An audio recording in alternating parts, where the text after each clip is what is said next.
നമസ്കാരം. National broadcasting news India news update. Kerala സർവകലാശാലയിലെ ഭരണപ്രതിസന്ധിയും പ്രതിഷേധങ്ങളും തുടരുന്നു. ഇന്നും പ്രതിഷേധത്തിന് SFI.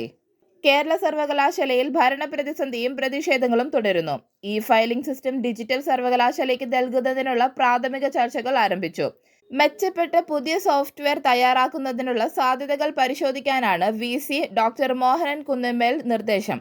ഇതനുസരിച്ച് ഡിജിറ്റൽ സർവകലാശാല അധികൃതർ പ്രവർത്തനങ്ങൾ ആരംഭിച്ചു എന്നാണ് വിവരം. അതേസമയം ഡോക്ടർ മോഹൻ കുന്നുമ്മൽ ഇന്ന് സർവകലാശാല ആസ്ഥാനത്തെത്തിയാൽ തടയാനാണ് SFIയുടെ തീരുമാനം. RSSനെതിരെ ബാനർ ഉയർത്തിയും SFI പ്രതിഷേധിക്കും. താൽക്കാലിക രജിസ്ട്രാറായ ഡോക്ടർ മിനി കാപ്പൻ പരിശോധിക്കുന്ന ഫയലുകൾ മാത്രമേ പരിഗണിക്കൂ എന്ന വൈസ് ചാൻസലറുടെ നിലപാടാണ് മാറ്റമില്ലാതെ തുടരുന്നത്. അതിനിടെ താൽക്കാലിക വൈസ് ചാൻസലറെ നിയമിച്ച നടപടി നിയമപരമല്ലെന്ന് സിംഗിൾ ബെഞ്ച് ഉത്തരവിനെതിരെ ചാൻസലറായ ഗവർണർ നൽകിയ അപ്പീലിന് ഇന്ന് ഹൈക്കോടതി വിധി പറയും. കേരള സാങ്കേതിക ഡിജിറ്റൽ സർവകലാശാലകളിലെ താൽക്കാലിക നിയമനങ്ങളെയാണ് ഹൈക്കോടതി ചോദ്യം ചെയ്തത്.